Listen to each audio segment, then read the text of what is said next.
So, hello. First of all, happy late anniversary to Shed 17. And second, at last, I reviewed all three movies of the Shed 17 trilogy. Boy, oh boy. And now I am making a fourth video about it. Nope, it's not a Birth of the True Story video. It's instead a rewrite. Why? Well, go and watch the free reviews and you'll find out why. Disclaimer, they're long. But in summary, in summary of my reviews, Shed 17 is an interesting idea. I mean, obviously, the idea of, what if Thomas was a human turned into a train isn't a new one of itself. But the way that Paul Vids tried to go about it is. I do like his attempts at what he tried to make. I do like it that it's a documentary. It's just that, boy, oh boy, did he executed quite bad. Well, it does have some saving graces into it. Like Shed 17. It's documentary styled and it has great effort. Project G-1. Again, I guess effort as well. And I don't think there's much to fix. Well, at least there's not much to praise Project. And Sodorland, although losing the ideal documentary style, it is good at being a movie, in my opinion. So, in summary, Shed 17 is the best. It's pretty solid. Project G1 and Sodorland, however, I can't for the life of me decide which one is worse. If just from a guess, I'm gonna say Project G1. So yeah, these movies were not peak. But what if they were? So this video is gonna explore the idea of what if Shed 17 was indeed peak. So yeah, in this video, I'm gonna rewrite Shed 17 and see if it can be the peak that I think it could have been. Because personally, I like Thomas reimaginings. And I'm not saying reimaginings as if, just changing the characters. There's train bases and genders and shit like that. I'm talking top to bottom do-overs. Unless they're kind of like all in just go. And humans. Yeah, I'm one of these people. I'm really biased when it comes to humans. But other than those two things, I really like Thomas reimaginings. And honestly, Shed 17 is one of them who I gained an interest in. So yeah, a bit of a disclaimer. I must warn that this rewrite will mostly be out of logical, like changing a lot of the logic into it. And so it might not mean that this rewrite will make Shed 17 scarier. It will just make it more logical. As I think that's the thing that has been bothering me a little bit more than anything else. And B, it may or may not require Shed 17 to be connected to all the movies. Because you see, when Paul first made when he first made Project G-1, he was pretty much not planning for Sodorland to exist. And I bet that when he made Shed 17, he wasn't planning for that to have a sequel either. So, you know, it's not realistically possible, but it's fun to think about it. So this will mostly be a checklist. I will not be trying to rewrite this properly. So it's like a checklist. So, ready, set, go. First, let's start with changes that will be mostly made on Shed 17. And first of all, I'll be removing the Thomas the Tank Engine being a live action show with biofusion engines. That didn't make sense. It broke the logic in every single movie. Delete it. For now on, hear me out on this. Shed 17 will be almost like a mascot horror. Yes, yes, I know, it's overdone. But hear me out. Just this once. Look. It's already unique because instead of being the typical mascot character tries to kill you, the mascot characters is built incorrectly, so they kind of just kill themselves. See, that's already unique.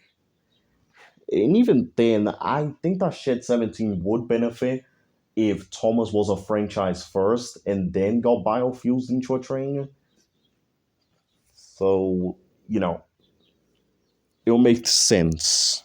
Okay, it makes more sense because my main objective with the whole Shed 17 in trilogy is that I want to make it into a completely expose of the island of Soldor. Expose as in, let's pretend it's 2015. New Thomas movie came out. The franchise is starting to get better or something like that.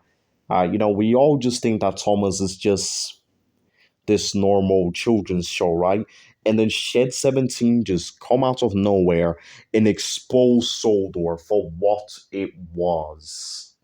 Now, technically, I guess Paul was trying to go for that, but because of the fact that he made, for example, made Thomas a live action show and stuff, he failed at it.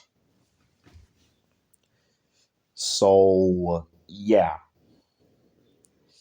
In in this in this Shed 17 reimagining, Thomas is no longer a show filmed with biofusion engines. It's it was a show first. First there was the books, then there was the show, and then the characters got biofused in honor of it. Therefore, this universe will be the exact same except biofusion existed. Get it?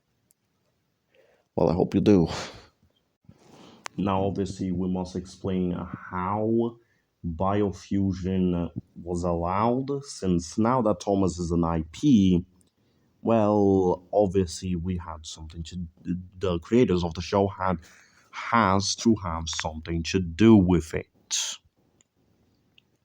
So, another change that I kind of forgot to mention, since this is parallel to the show, I'm gonna make every single movie takes place like a few years ago, but when the show was still active. Like, let's say that Shed 17, the events of Shed 17 was made around,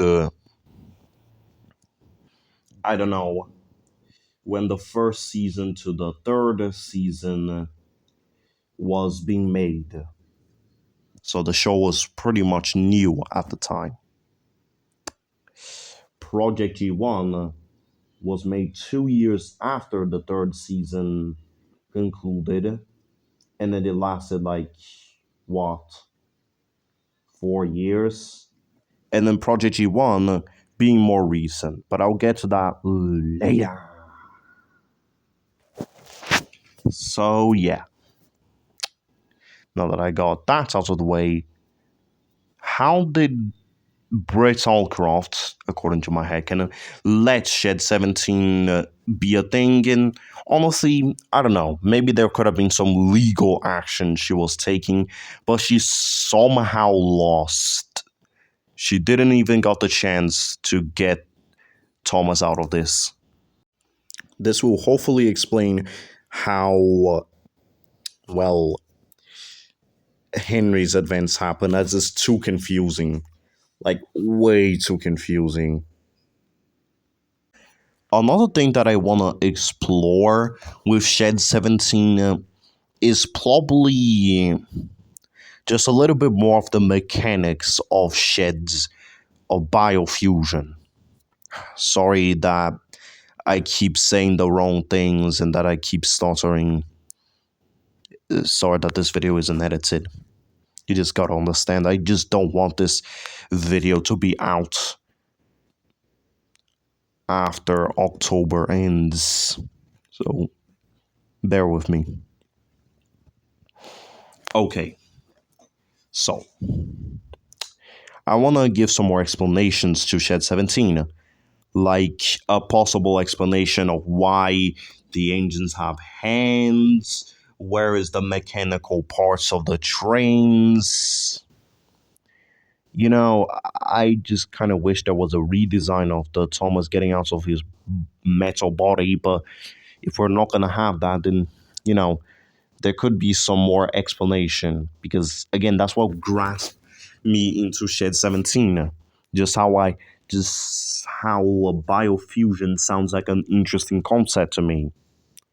So you know what? I'ma make Shed 17 have more explanations about biofusion. I know that it probably makes Shed 17 more boring, but hey, it's a documentary. It's not a horror movie. It's not some edgy series. It's a documentary. Documentaries are boring, so, you know, points for the realism. Okay, so, like, random side note, the Fire Controller is not going to ban all diesel engines. That is not necessarily, as well as other countries, that is not necessarily. In fact, I don't think the other countries really should have biofusion, but you know, let's make it Sodor exclusive. And oh, here's another thing. No more humans are made out of wood type of shit. In this universe, the humans will indeed just be made out of flesh and bones. No need to overcomplicate things. Okay? I get it. It's kind of funny, I guess, but you know, I just throw them away. Now, that doesn't really mean that the wooden human figurines, the art style, the 3D models have to be thrown away.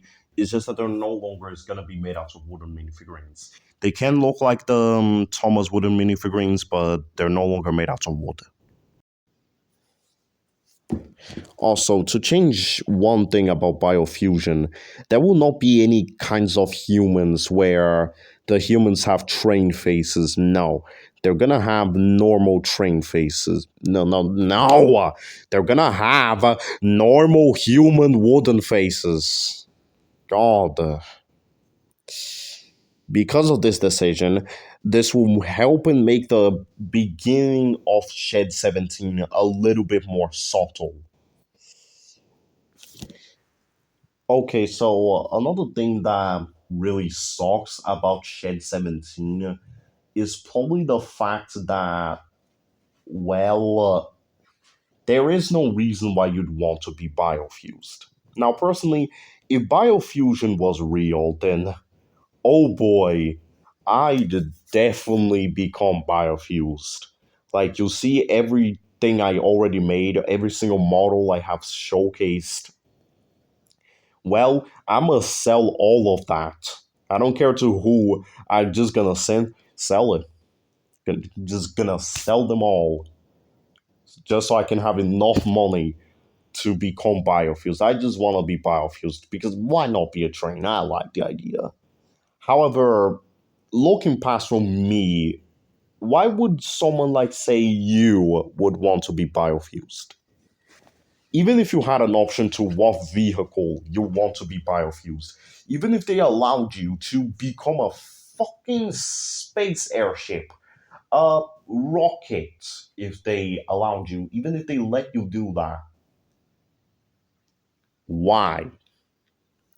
Why would you want to become biofused? What's the reason why you'd want to do that?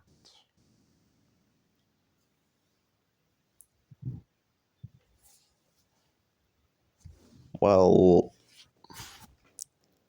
you know, so I gotta add some good reasons of why biofusion would be ideal. Here's a few I thought of. First of all, let's say that you unfortunately came up with a deadly disease, an incurable one at that. What if I told you that biofusion apparently is able to completely eliminate that with the cost of you being a vehicle of your choice? So, how does that sound? What about they're trying to get with people who, just haven't has the best life, just not the best life as a human. They're just tired of living, but they don't really wanna not die. So Soldo research will target those and say, hey, if you failed at being a human, you can try and be a train. That sounds stupid, but it could build up into Soldo research on the owner of the Fat Controller being evil, as they're obviously guilt tripping people, but who feel down on their lives. Um,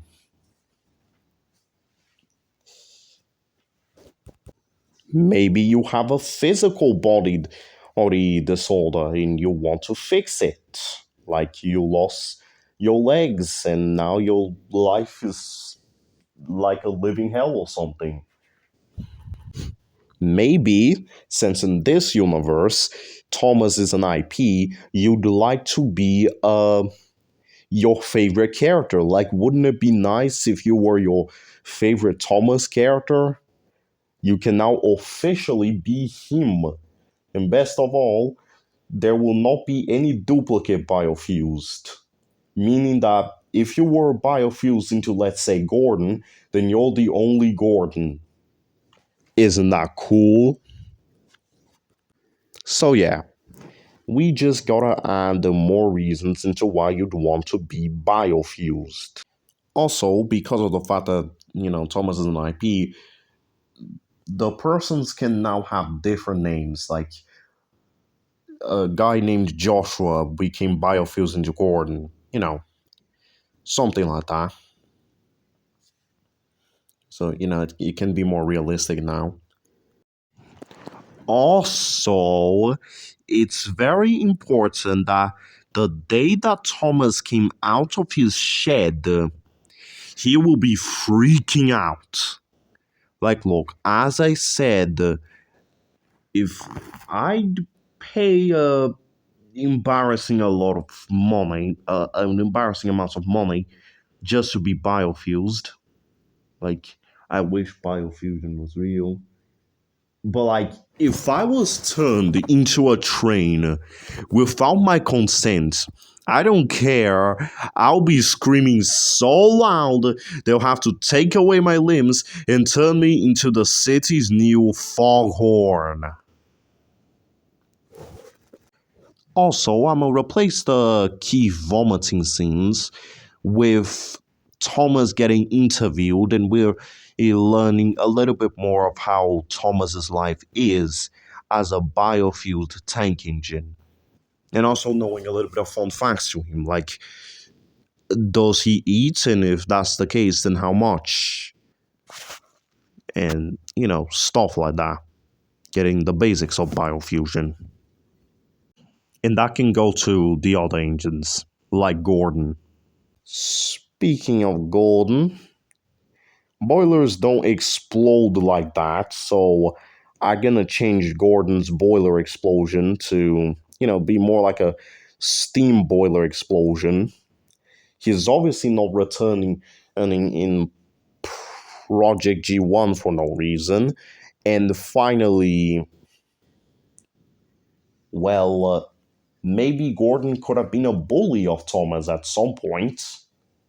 That could have been something cool to explore with.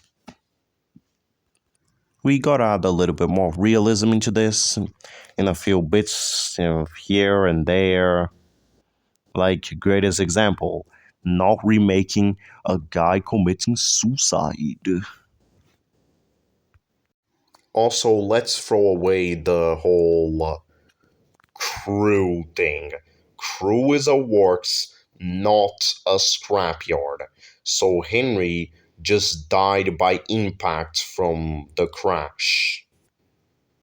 I'm actually gonna add an explanation of why the train models look so inaccurate in Shed 17, Project G1, and Sodorland. It's because the engines that you see are actually dummies, cheaply built dummies. So, Though I may or may not need to make Gordon and Henry bigger so Gordon's explosion can be more impactful and Henry could actually look like he could pull the flying kipper.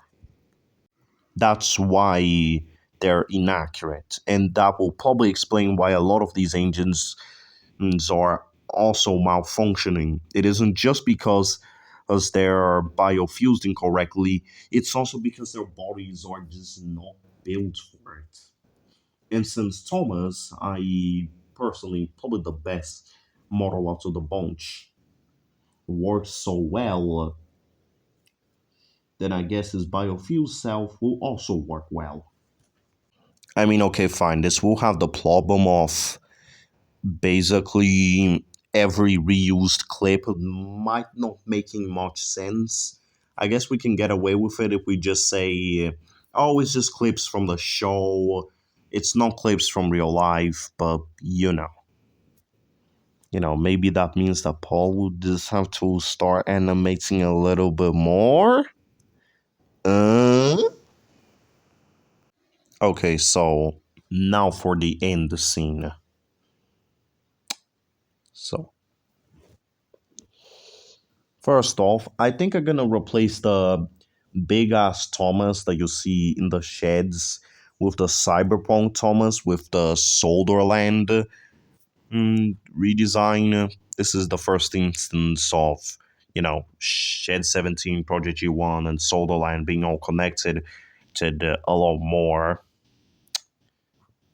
This is because I don't really have a purpose for it, but, or at least replace it with something that is smaller. Have a little bit more visual references showing that Thomas is a clone, just to make it a little bit more scarier. Um, Second, time to redesign the monster.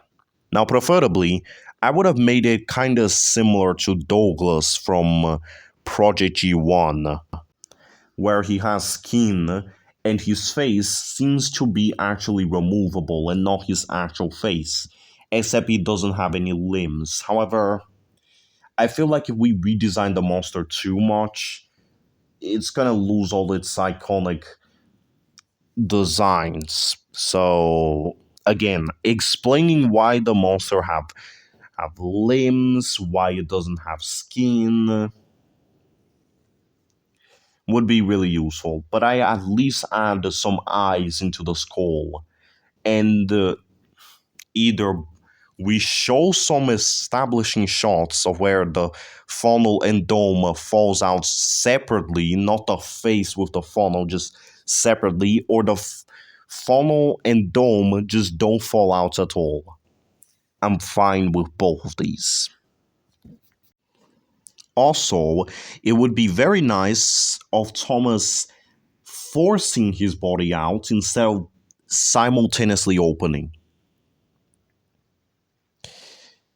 And like lets us explain why. Like less bullshit. Like Paul claims that the reason why he got out of his skin is simply because he was surprised, and that's bullshit. Then again, I can't really come up with anything better than just having him doing it out of fear and anger and surprise. But still, also apparently that was supposed to be what the scene was implying, but Paul didn't animate it well. Whoops.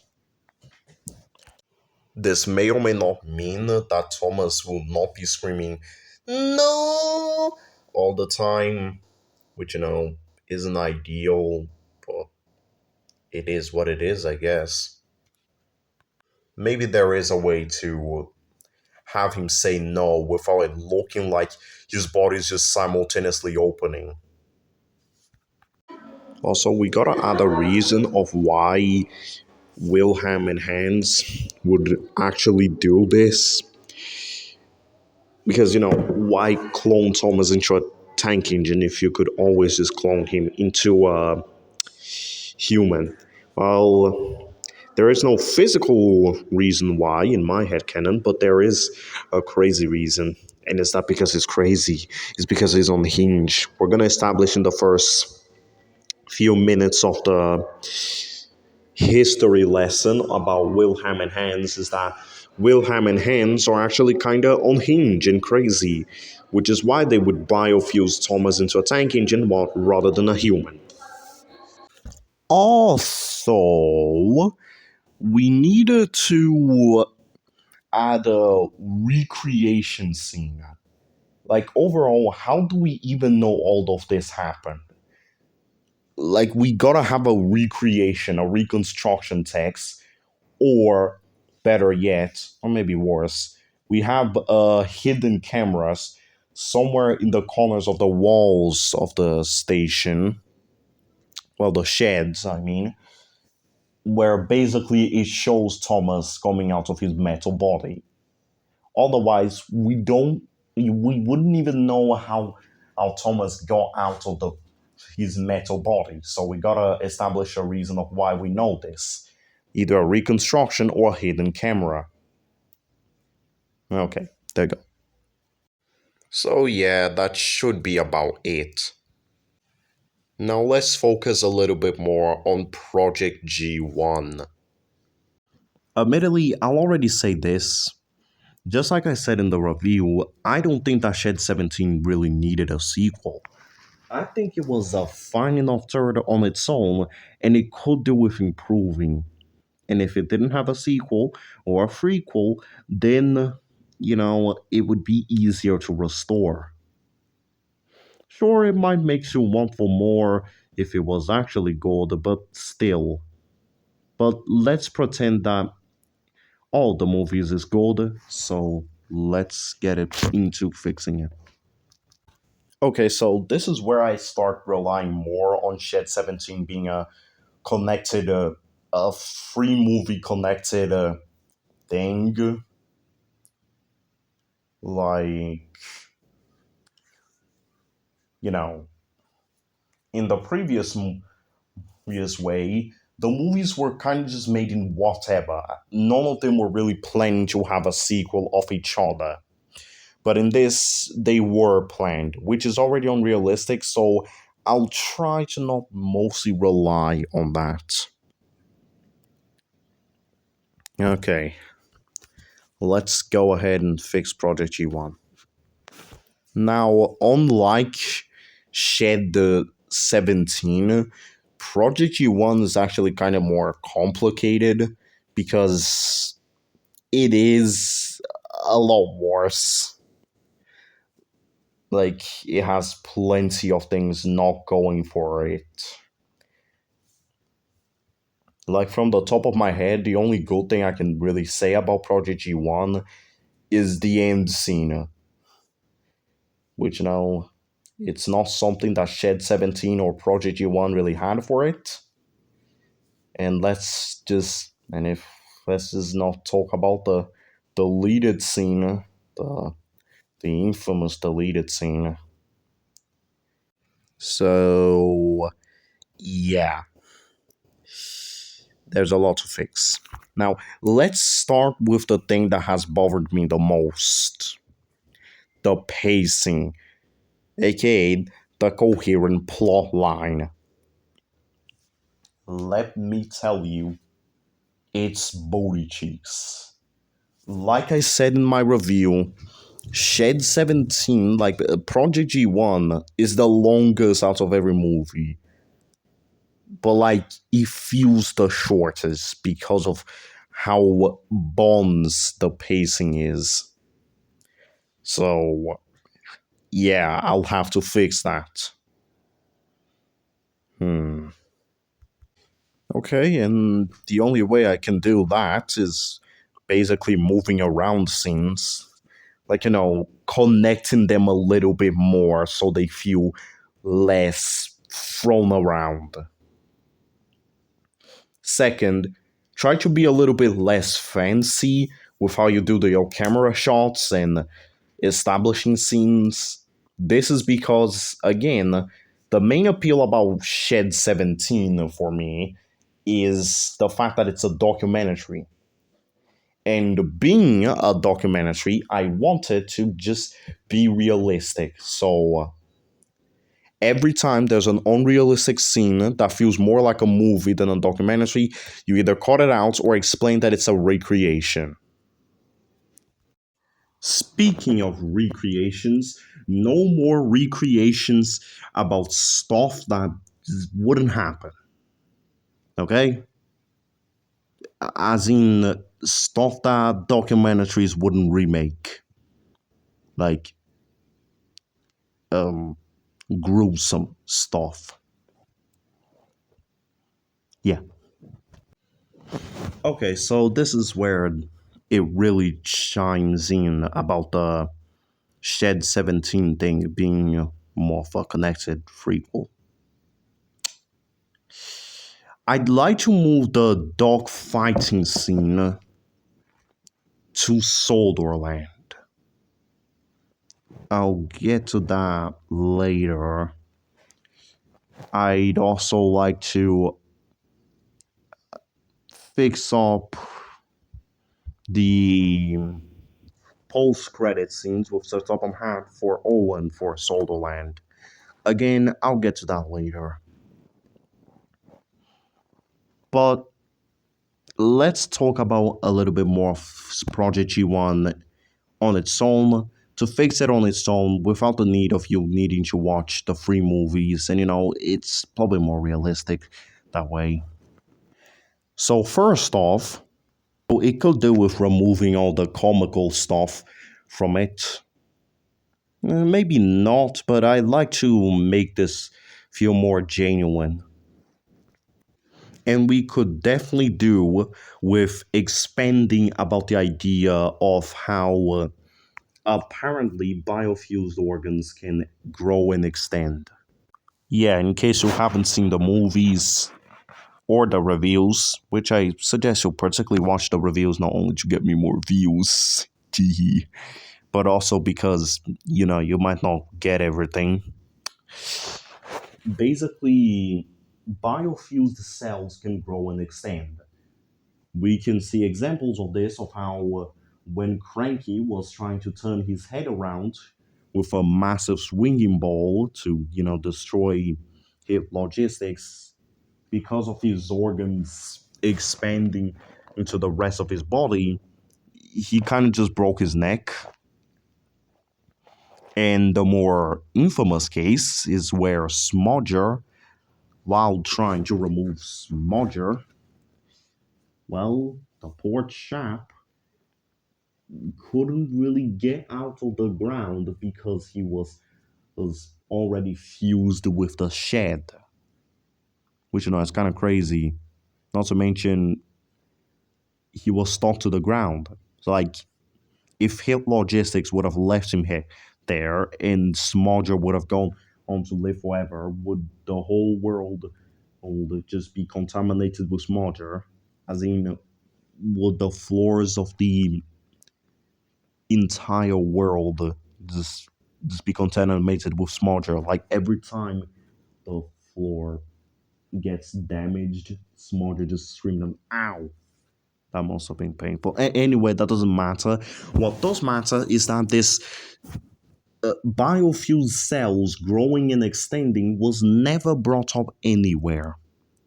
Well, I want that to change. So in Project G-1, we'll get into more about how and even why biofusion does that. Which, is good, as we can get even more information about biofusion. Like, how the fuck is Project G-1, the monster, can generate mechanical parts? How does it do that?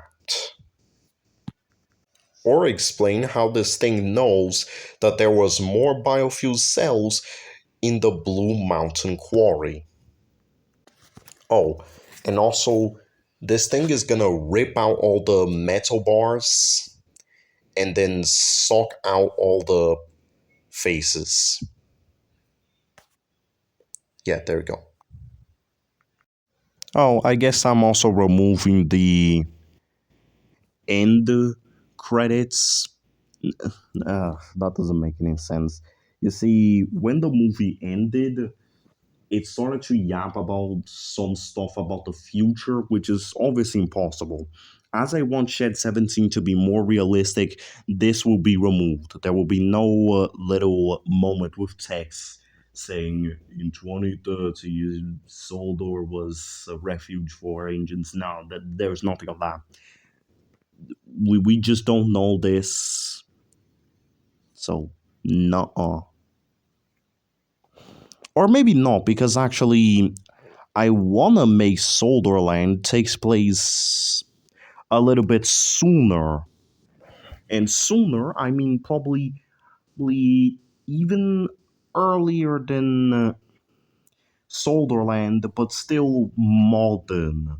Like, say, 2015, which is kind of ironic. I'd say 2009, probably. Yeah. Just so we can say that these movies took a long time ago. So maybe it can stay if you add the logic that the movies will not be taking place in the very future. But in case that's not happening, I'm just removing it. Also, here's something that really pissed me off on the review. Why is so many characters there? We see Gordon, we see Percy, we see Henry in some ways, but I guess those could have been flashbacks of when Henry was still alive. But you know what? A lot of that is just shitty. I tried looking at the wiki to see if there was a good reason why Gordon was still alive, and from what I remember, nope. And you know what? Again, I know that animating is hard, but Paul, you just gotta animate more. Or at the very least, don't use stock footage and assume it's real, or else it gets confusing. Why is Shed 7? Why is Gordon still alive?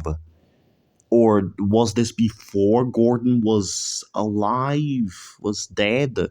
Well, it can't be because Gordon couldn't move an inch of his will before dying. So you know what?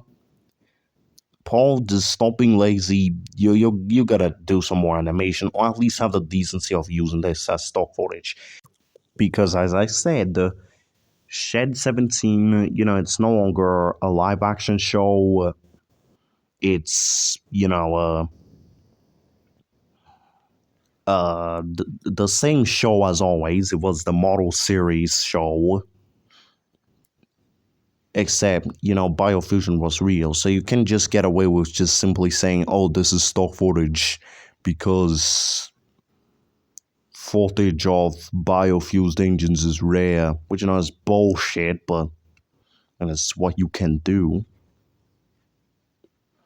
And if you will use stock footage, then at least use stock footage of characters that didn't die. God. Okay, and that end kill kind of just broke the logic. Because you see, Keith Hartley was just standing next to Thomas, being sad, and then just let me get this straight. Basically, after the monster was defeated, Thomas cries and stays for silent for nearly 40 minutes. And then only after Keith Hartley finished talking is when he rips him apart. Yeah, no. We gotta change some of the logic. I'll keep the kill mostly the same, but like, let's say Keith was recording his lines somewhere else, and like either he finishes his lines, or he had these last recorded lines with the in the Blue Mountain Quarry, as in it could go something like this, and then all the engines died.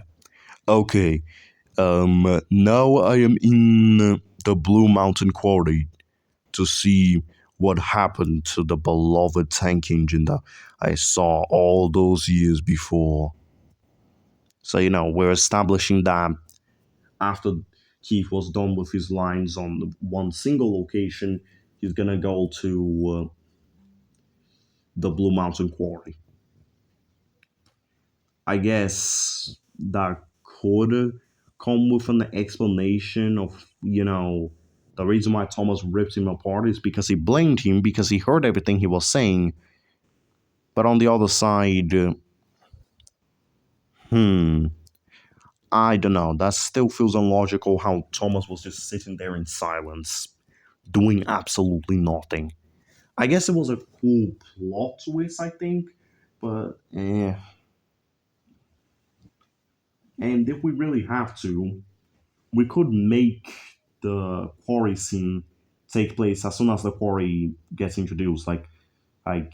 Keith just says, "Okay, I'm now at the quarry to record my last lines," and then he had his whole beautiful monologue while the sad music is playing. And then, while he's saying all that, Thomas is either just gonna kill him, or better yet, he's just gonna take out his anger on him. Just to be angry, just to be a dickhead. Now, here are some minor changes. One, I do like the idea of the trucks having to be chosen because, people were in process, so they had to get biofuels, but why do they have to be trucks? I think it'd be much better if they were vans or tankers. Now, actually, no, I don't, because it wouldn't really be horrifying. So, it's nice to bend the logic, but maybe just for realism, let's have some of the trucks and tankers just be a thing. Also, the narration said, particularly the faceless ones, meaning that there is trucks with faces, and why don't we focus on them more? Uh, we should have gotten like a bit of an explanation about that. I think I need to make the designs of these robots a little bit more logical. Robots, as in the Doc and Oliver fighting, in case you got confused. Well, assuming that I'm keeping the fights in the actual movie, since I don't wanna make Shed 17 a connected sequel, even though that'd be better in my opinion. Anyway, first off, as I said, Thomas is not IP. So after Soldor just start releasing in their engines and such, we can obviously assume that after the Japanese got rights of Doc and Oliver, they should remove the Thomas IP. So, in this version, Doc and Oliver is going to be repainted into new wacky liveries. Maybe keep the same green color, but, different colors of wheels, funnels, just to make them more, just even more different. Okay, that's cool. Maybe if we want to get a little bit fancy, we could paint Doc's colors of the wheels yellow to, represent, and his oranges go push along, but that's obviously not a good reference, as that I don't think that oranges go even happened yet. No, it haven't. So it was announced in 2020. So no, but just to be cool, if Shed 17 was ever being remade today, and you know Paul was using my advice, I think it would be very nice if he had yellow wheels just for the shits and giggles. And as for the designs, I didn't mean their paint jobs, I mean more their mechanicals. Like, as I said, not only how they don't have any train parts, but they also don't have any organs. I think that Paul Viz should have messed around with this even more. Okay, so let me say this right now. Let's not have the characters doing stuff that trains without hands can't do. Now, technically, they do have hands, but they're inside their metal body. So, no more of Gordon setting the station on fire.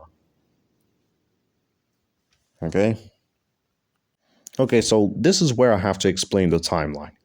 As I said, Shed 17 is gonna take place into what? 1985 to 1987, which the show was extremely new at the time, coming out in 1984 if I remember. So Wilhelm or Hans saw little Thomas watching it, and then they were like, we should biofuse Thomas. And that meaning that the other movies will take place a little bit earlier too. So let's see. Project G-1 might take place in a few years later, like let's say around season 5's production, or season 4 to 5.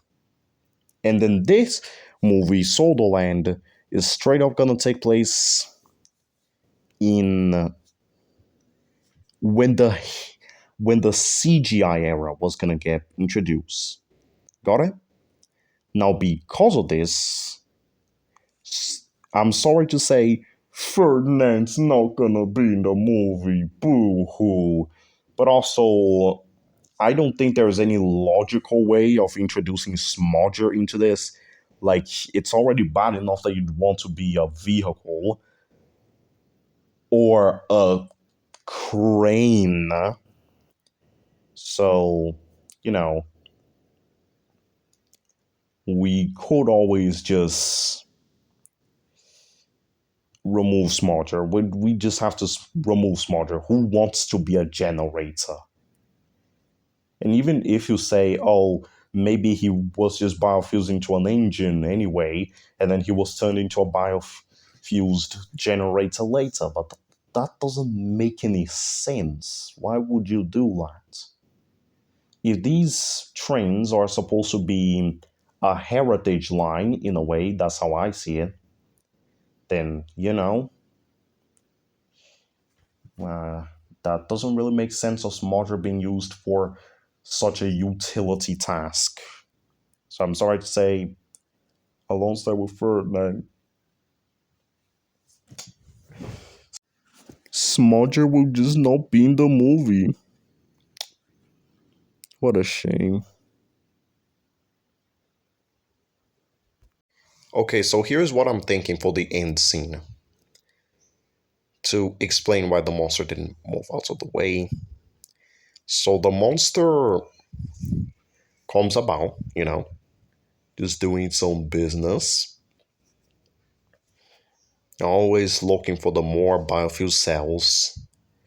Thomas comes around, he lifts his arm up, and be careful, Thomas, you might offend some people, tee hee hee. Bloody hell. Then, the reason why he didn't move is because the tanks, the alive tanks, and we really need some more Thomas OCs, that battle tanks, that would be sick. Anyway, the OC tanks just shot the monster's legs. Now, to be honest, if this thing can grow and expand, I'm pretty sure this thing can probably regenerate itself, but if you're a good writer, you can probably write somewhere you'd resist that. Like maybe the bullets are made out of copper, and copper is the monster's biggest weakness. And I don't get anything with the boulder. He said miles, a lot of pounds of desiccated biofuel cells. Nah, that's not desiccated biofuel cells. That's just a really, really well formed boulder. So it's just going to be a normal boulder with a face. A mysterious boulder with a face. Nothing biofused into it. And okay, that's it. Now time to move on to Sodorland. Oh boy, Sodorland. Dude, it's not as bad as Project G-1 in my opinion, but it's definitely not as good as Shed 17. Let's see what needs fixing. Okay, so the very first thing I'm gonna fix is revert it back into its old roots. How? Well, I mean, I'ma make it into a documentary. Now, how will I make this? Simple. Instead of being the same kind of documentary that Shed 17 and Project G1 was, I'm gonna make it into a YouTube documentary. Almost similar to how Nick Crowley would do these kinds of documentaries. A YouTuber one. So there you go. Sodorland can finally be connected more or truthfully to Shed 17. It's now a documentary. It's not a movie with a narrator, it's a documentary now. And hopefully, I can make the movie more connected to the other movies like this. This movie is more coherent than Prodigy 1 for a second point, but it could do with tidying it up a little bit more. Since again, now that it's gonna be a YouTube documentary, I think that's gonna be easier to do. Okay, so like a lot of information is given to us, but it doesn't really go anywhere. Like, you know, Hallie Salako being a sidekick reader, The engines go, him going, Major going to crew. Look, man, I'm just gonna cut out a bunch of this fluff because it doesn't really go anywhere. And since this is a YouTube documentary now, I think it's gonna be very easy. See just how much Paul would have been doing himself a favor by keeping this a documentary. Just it sounds more easier. Okay, so remember when I said that I'm gonna move the dock fighting scene to here? This is because I thought that the dock scene with the Project G-1, we ended too soon, and then we get into dock right here way too quickly, which is why I think it would have been for the best if the dog fighting scene was moved to here. But since that would have been possible, since Project G1 wasn't really thinking about Sodorland, I guess we have really no choice. But I will add a small explanation part, explaining a little bit of a flashback of how Doc used to fight people, and also at least have the decency of making Oliver blind. Again, according to in a live stream of Paul, he said that the reason why he brought Oliver back to life is because he cringed at the death. And honestly, I disagree. I think it was nice. But whatever the case, at least make Oliver blind. Make so it makes sense. Unless we can actually take this opportunity to extend on the fact that our biofuel cells can grow and extend, meaning that they can also regenerate. Hmm, interesting. Maybe I don't really want to go there since, as I said in my review, I don't really like how the engines got revived. But I'm just gonna play it safe in that case and just make Oliver blind. I also wanted to move the Sir Topham Hatt dialogue that happened in Project G1's end credits into Sodorland, but Keith, instead of Sir Topham saying that to Keith, Owen is saying that to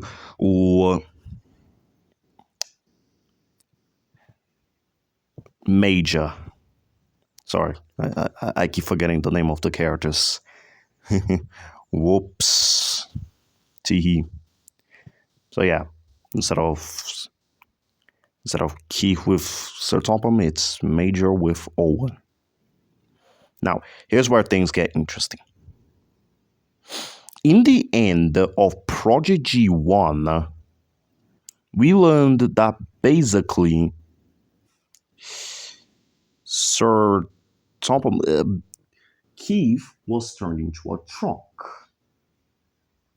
I'm gonna change this. Hear me out. Basically, we're not gonna learn about the fact that Keith was turned into a truck. That's gonna be a cliffhanger. And with that being a cliffhanger,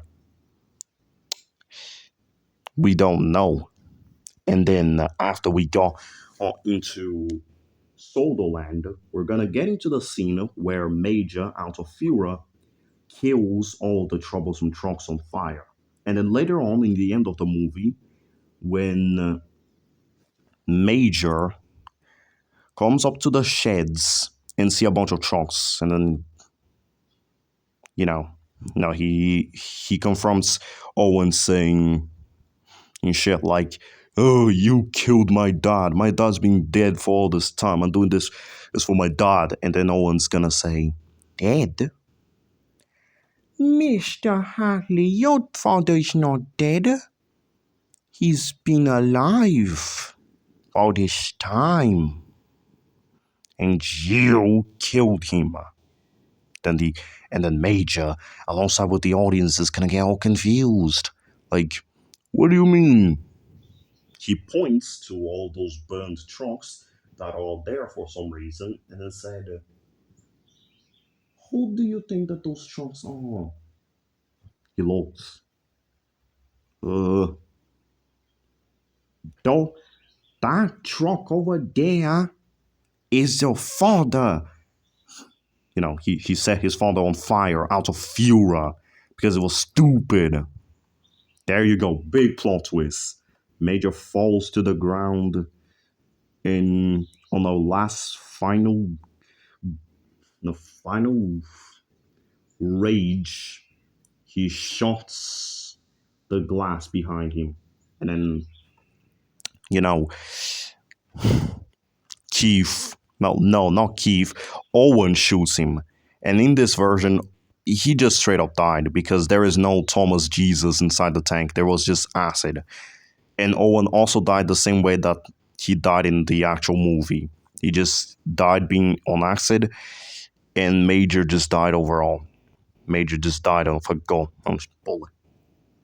There you go. Does that sound big brainy for you, or is it, it doesn't sound big brain because I'm explaining this like shit? Well, to add on to that, I'm gonna add a scene where Toby listens to this all and was like, "This is wrong." So after he goes about into some station and turns around, he runs away. He just runs away, and then Diesel 10 is gonna be like, "Oh, get back here." Yum, yum, yum. And he starts, and then his Pinchy starts just munching about, wanting to or absolutely destroy Toby.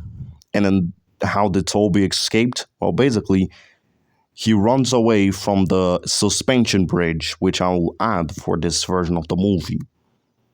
There was already a bridge, but I'm gonna add another bridge, which is the suspension bridge. This will be important because Toby will pass through the suspension bridge, and the suspension bridge is gonna lift up, and then basically Diesel tank and things that he can jump off the bridge. Like, think of it like how Thomas jumps off that bridge from The Great Race, if you've seen that movie. So, yeah, Diesel 10 gonna jump from that bridge, but since this is real life, things went wrong. So, Toby went to the police, snitched on everybody, and because he snitched, everyone was like, he's fine. And in Toby's request, everyone that was still alive, including the Guardians, those train knights, those black Donald and Douglases, those black CA-12s, those black B-12s, those black guys that appeared after Thomas died, all of them, including them, were left alone, locked away in a much better and healthier environment since, the island got blown up. So, with nuclear bombs, so, they're now locked away to live their final days peacefully. And no one got brought back to life. Side note, but like my mom called in and told me that I must record this. I might stop recording, but I won't stop recording. I'm just gonna record this somewhere else. Yeah, she called in just to tell me to shut up. But so now I took one of the chairs from the kitchen and is now filming on an unfinished house of my aunt. Teehee. I swear to God, bro, this is why this video is fucking 1 hour long. I didn't mean to. Anyway, I think that all of that I just described about out this could have happened in a timeline where Shed 17, Project G-1, and Sodorland wasn't connected sequels. Like, we could have had the Toby running away scene, for example, and, have Major, well, no, have either Major or Owen reveal something big. But I prefer if we didn't know about the trucks until the third movie. Oh well. Another thing that I'm gonna kind of change is that I want Thomas. First of all, I want Thomas to not revive as a steampunk design. He'll just remain in his human body, well, quote unquote. And second of all, that monster truck that he's driving and every single engine that have remained on the island is all gonna be painted black. Kind of like those train nights. They're all gonna be painted black, maybe with a special Thomas logo. Because Thomas is a president, and I want to make Thomas a little bit more evil. But for a side note, how do we jump from Thomas being an evil leader to God? So yeah, I'm gonna change that. And every single engine, including Doc, is gonna be repainted into black. It's like you have Doc who was already repainted into his non-Thomas was branded, and then he's gonna get completely redone into black. That includes to any possible OCs that uh, Shed 17 made. And also, since Thomas is the president, he's gonna give you two choices in case there's still any remaining solar people.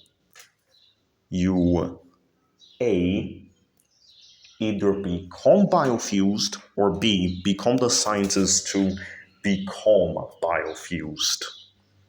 So we're going to be forcing laws upon you. It's a cult, I guess. Kind of messed up, isn't it? And maybe that's why it was so important for Major to actually hunt down on Thomas, is because fucking cult.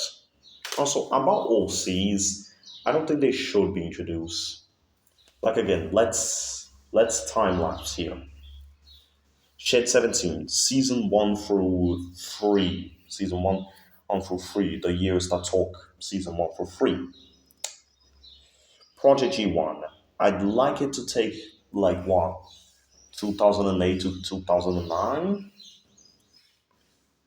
And then Sodorland is gonna take us recently as literally 2010 to 2014. Yeah, sorry that I have been mentioning a lot of timelines. It's just that I keep forgetting what I came up with. I didn't actually know anything that I'm saying down. I'm obviously not saying them out of the spot. Not everything, at least. I have been thinking about fixing these movies, but you know. And since Shed 17, no, Project G1 took place in 2009, they finally made the final characters, being Victor and Kevin. And you know how, for some reason, there was just two Kevins? Clone Kevin and then actual Kevin? Well, that's gonna change. Instead of clone Kevin, it's gonna be Victor. And instead of Toby being killed, it's gonna be another engine, and Project G1 will just not catch him. Again, another case of we relying on these three movies being connected. But in case we can't, I'd still replace I'd replace Kevin with literally anyone else. Anyone else. Like, it doesn't really make sense. Like, it low-key doesn't. So no, Toby's not gonna be a clone. Toby is again. This would have been a lot more easier if Toby wasn't killed off in Prodigy One. But in a wiki for a short period of time, it did say that who killed Toby was Toby's brother. So you know what? Good enough for me. Maybe who is on the thumbnail of Sodorland is actually one of Toby's brothers. You know? Or maybe Major had actually cloned Toby into a zombified cell version of Toby. So, he didn't really need to lobotomize as Toby to get to the island. It was just a clone. Maybe he gathered the remainings of Project G-1, the monster, and made Toby what maybe they were provided with that. We could try to explore more with biofusion like that. That maybe it was brought to life. And I also forgot to say this, but in Project G1, I'd like to make the monster be more Diesel than Gordon.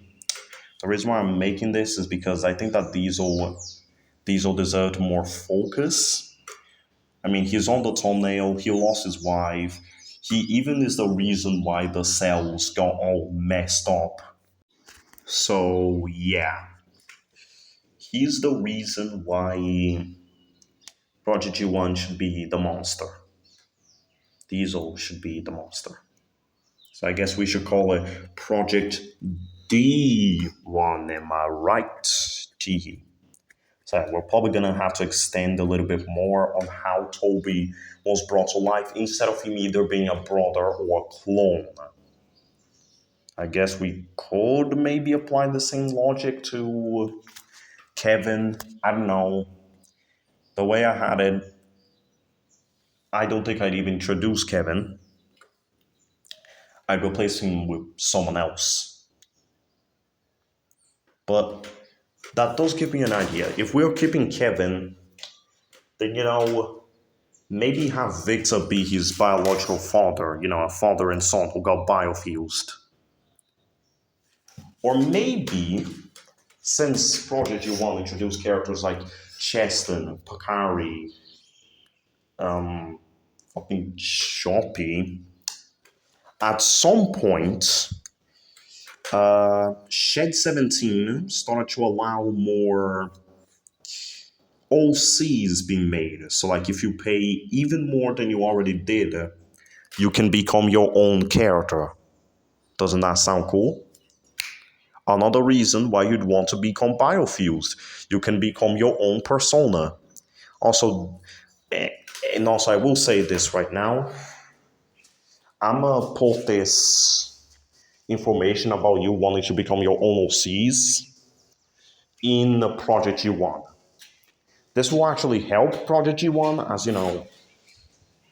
in case there starts to appear any characters that isn't alive, that shouldn't be alive, we can mess around a bit.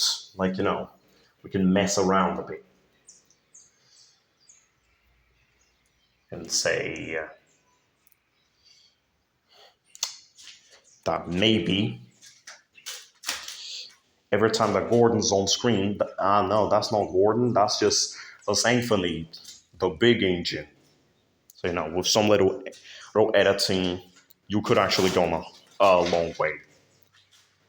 That is depending if, OCs should be introduced. I kind of think they shouldn't, but if we do introduce OCs, preferably in Sodor, no, in Project G1, then we'll not only face the problem of how engines that shouldn't be alive is alive, but we'd also, have more engines for Thomas, so Thomas can become more powerful, and we can explain why Kevin is alive. Maybe that's just not Kevin, that's just an OC called Kelvin. Okay, so some smaller points. Reduce the size of the scene with the Sodor, with the steampunk Thomas. I'd also like to make Doc like Thomas's personal assistant. Just gonna say that since Doc is a fighting engine, maybe we should do a little bit more or with Doc. Like, just in case we can't have the Doc scene being moved to Sodorland, because that would break the realism of Paul not really wanting the three movies to be connected because he wouldn't have known. So we can have Doc be Thomas's personal assistant. Yeah, we could do something with that. So I'm gonna add Doc to the scene, and as I said, Thomas, the cyberpunk design is not gonna be made back into. It's not gonna be made back into an engine since, bruh, he just got out of his body anyway. Bruh, come on, Thomas, that took too long to biofuse you back into an engine and then you're just gonna get out of the body. Come on, he's not gonna. He's not gonna be that. Oh, that reminds me, we should make the soldier, that soldier that tried to approach Thomas and touch him, more of a major character. Now, as of right now, I don't really know how we do that. Maybe make that guy, that guy that I don't think we even know the name of yet, Major's personal assistant. But also wanders off into his own, have him speak some dialogue. Just have him do something. He feel they're in this scene with the cyberpunk Thomas. It feels like he's been given too much attention for a character that didn't do anything. So you know what? Let's change it. Let's change it. Honestly, I feel like everything about Pakari and Hali Salakos should be completely redone. I don't really know why. No, not why, but I don't really know how. But I think it should be redone somehow. Like, we jumped to them too quickly. The whole thing with Major wanting to shoot Pakari was kind of stupid. We didn't know how Pakari was into whistles. He used a whistle to attract Pakari. So, how the fuck? I don't particularly know why, but if this was all a connected movie, again, here's how I would have done it. Pakari would be like the second victim of Major, alright? At the time, and rather than have Major kill Pakari, actually, now that I think about this, could actually work in a non-connected movie, but hear me out. Rather than have Major kill all the trucks when he was a kid, he's gonna basically confront Pakari and ask him, "Hey, tell me where the trucks." Pakari, thinking that this is gonna save him, said, "They are near Noel's bridge. Now, will you shoot me, Major?" After he kills Pakari, he's gonna go to the trucks and then burn them alive. That's already gonna fix them. And also, since Thomas Jesus doesn't exist, his son, that Major, no, that Pakari and Hali had, was somehow was done so wrong that it was turned into a truck. And that's why Pakari knows about where the locations of the trucks is, and that's why Major wanted to burn them all. Because, he wanted to burn Pakari's son alive.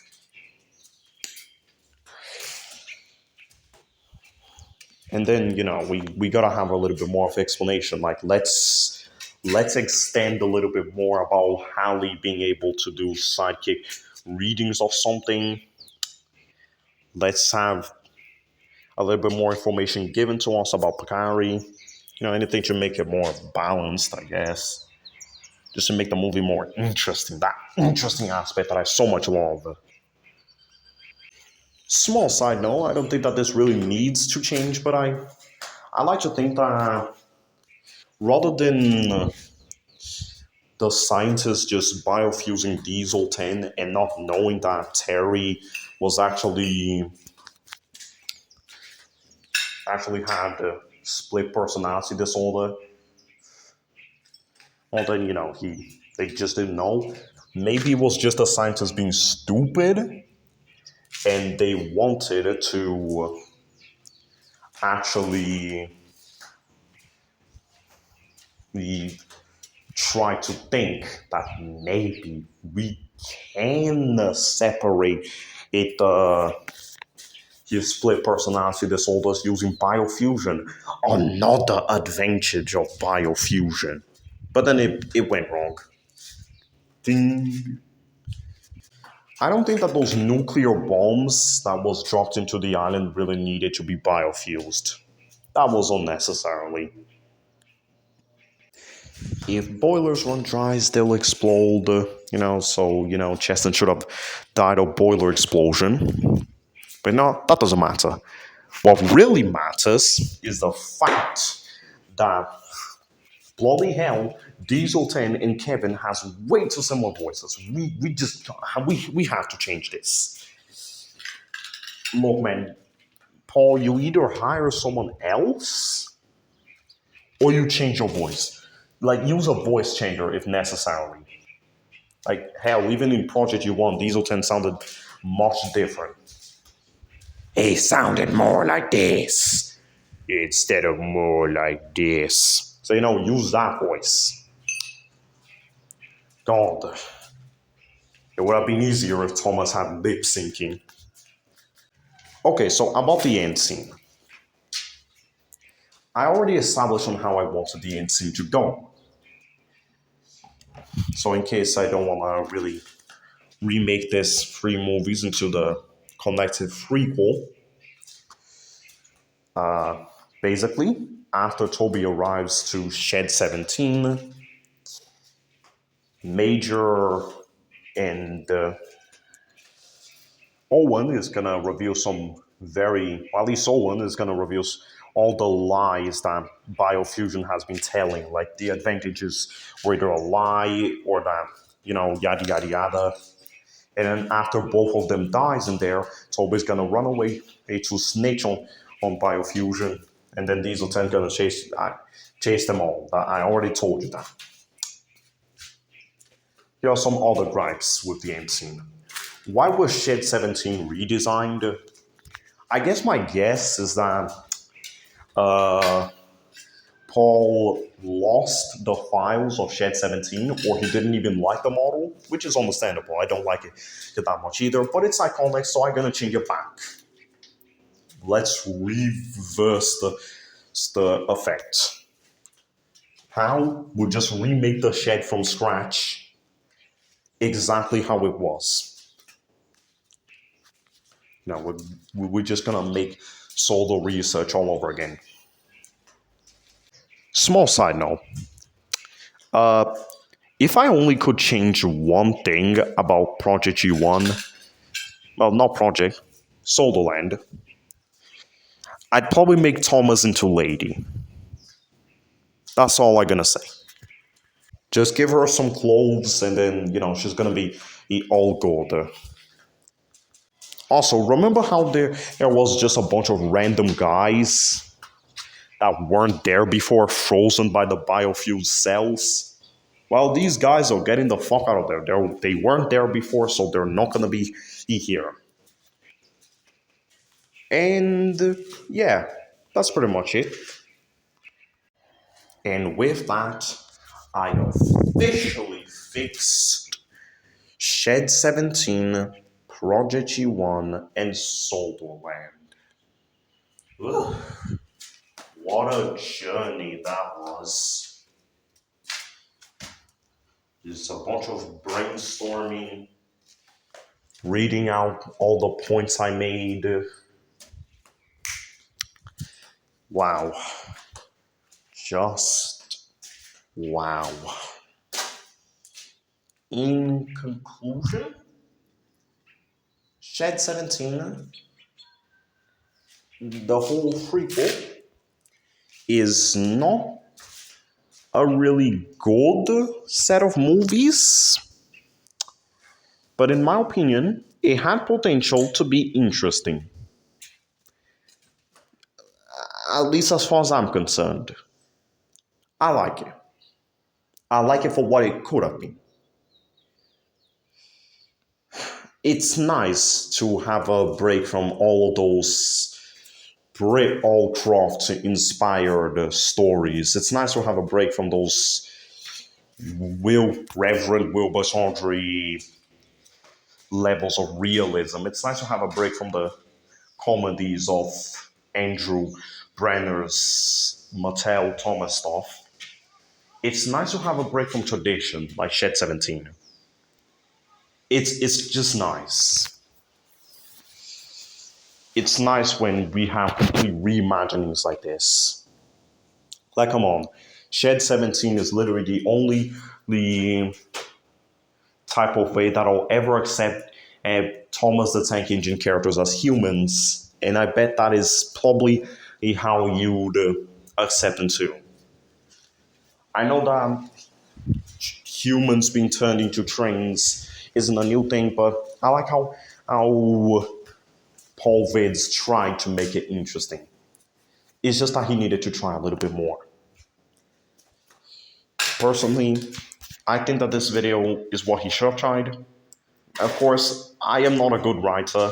I am only a 15-year-old teenager with, you know, I'm not good at anything, basically.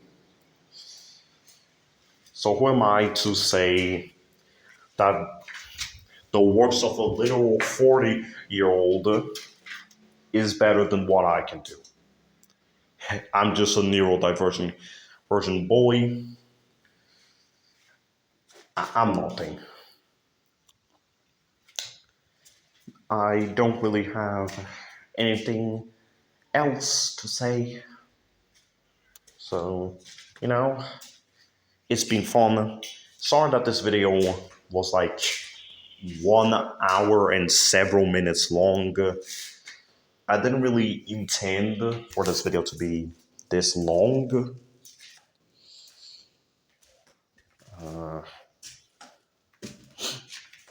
So yeah, sorry about that. But you know, you know, there's just 3 long movies. And that's it. Nothing else to say.